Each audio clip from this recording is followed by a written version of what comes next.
Can you check blood pressure on iPhone? Hey everyone, welcome back to the channel. If you are new here, don't forget to hit the subscribe button and turn on the notification bell to not miss any updates. So, this is one of the questions many iPhone users ask. Can you check blood pressure on iPhone? But the simple answer is no.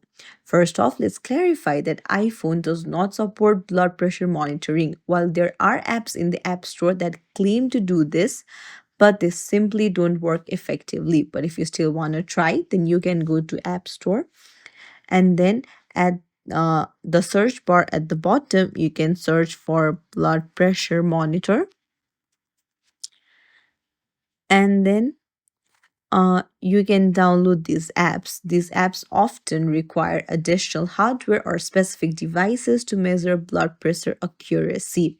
So, if you're looking to monitor your blood pressure in the best way, then it's best to invest in a dedicated blood pressure monitor and not on your phone because these do not provide reliable readings.